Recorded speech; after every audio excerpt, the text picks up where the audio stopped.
ये बात बस 2 हफ्ते पहले की है, पर अब जैसे ही मैं आंखें बंद करता उस रोते तकिए की याद आ जाती है। उसे मैंने अपने हाथों से पुरानी टी शर्ट से सिला था और उस पर एक मुस्कुराता चेहरा भी बनाया था। मुझे बिल्कुल अंदाजा नहीं था कि आखिर में वह मुझे इतना डरा देगा कि मैं सोने की हिम्मत भी नहीं कर पाऊंगी। नए बेडरूम में शिफ्ट होते वक्त सब कुछ आसानी से हो गया था, बस तकिया लेना भूल गई। अलमारी में कई पुरानी टी शर्ट पड़ी थी।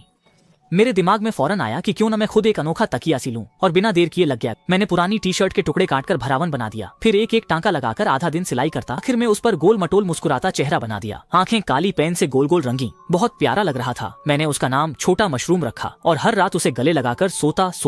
वह इतना मुलायम था कि बताऊं कैसे, बहुत आरामदायक। लेकिन कहानी एक हफ्ते बाद शुरू हुई। उस दिन मैं दोस्तों के घर पूरे दिन खेलने गया था। घर से निकलने से पहले मैंने खास तौर पर छोटा मशरूम को बिस्तर के बीचों बीच खड़ा कर दिया, जैसे पहरे पर छोटा सिपाही। मगर रात को दरवाजा खोला तो बिस्तर बिल्कुल खाली था, छोटा मशरूम गायब। मैंने बेडरूम के हर कोने और बिस्तर के नीचे तक भी छान मारा।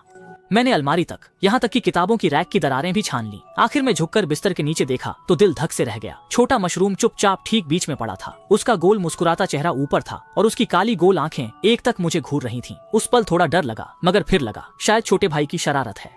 लेकिन मैंने ये सोचना भी तुरंत छोड़ दिया। उस दिन मेरा छोटा भाई पूरा दिन गेंद खेलता रहा और माँ पापा तो मेरा सामान छूते भी नहीं। उन्हें पता है मुझे ये तकिया कितना पसंद है। मैंने सिर हिलाया, खुद को ही दोष दिया कि मैंने इसे ठीक से नहीं रखा। उसे उठाकर धूल झाड़ दी और फिर ज्यादा ध्यान नहीं दिया। मगर अगले कुछ दिनों में हर सुबह जागते ही अजीब बातें लगातार होने लगी। छोटा मशरूम तकिया कभी बिस्तर पर नहीं रहता। हर बार वह बिस्तर के नीचे उसी तय जगह मिल जाता जैसे उसके अपने पैर हों। मेरे मन में धीरे धीरे घबराहट बढ़ी। फिर भी लगता रहा कि मैं ही ज्यादा संवेदनशील हूँ, इसलिए पहले की तरह उसे गले लगाकर सोती रहा। मगर उस सुबह मैं डर के मारे पूरी तरह टूट गया। पिछली रात मैं करवटें बदलता रहा, नींद नहीं आई। आधी रात के बाद बस थोड़ी सी झपकी लगी। सुबह 8-1 बजे आंख खुली तो बिस्तर पर फिर छोटे मशरूम का कोई निशान नहीं था। मैंने गहरी सांस ली, झुककर बिस्तर के नीचे टटोलने लगा। जैसे ही कपड़े को छुआ कुछ गड़बड़ लगी। तकिया इतना नम क्यों था? मैंने झटके से छोटे मशरूम को बाहर खींच लिया। उसे सामने उठाकर देखा तो मेरे पूरे शरीर में रोंगटे खड़े हो गए। उसकी बाईं तरफ काले पेन वाली आंख से सच में पानी निकल रहा था। काली स्याही भीगकर फैल गई और उसके मुस्कुराते चेहरे पर नीचे बह रही थी जैसे काला आंसू। मुझे साफ याद है कल रात बेडरूम में पानी का गिलास तक नहीं रखा था। खिड़की भी पूरी तरह कसकर बंद थी, तो पानी आखिर आया कहां से? मुझे लगा था बात यहीं खत्म हो जाएगी, लेकिन अगले दिन सुबह उससे भी ज्यादा अजीब बात हो गई। फिर एक और रात चैन से नहीं सो पाया। आंख खुलते ही मैंने बिस्तर के नीचे देखा, छोटा मशरूम सच में वहीं था। मैंने गहरी सांस ली, पास गया और उसे बाहर निकालते ही लगभग रो ही पड़ा। इस बार सिर्फ आंखें नहीं, उसका आधा चेहरा भी भीगा था।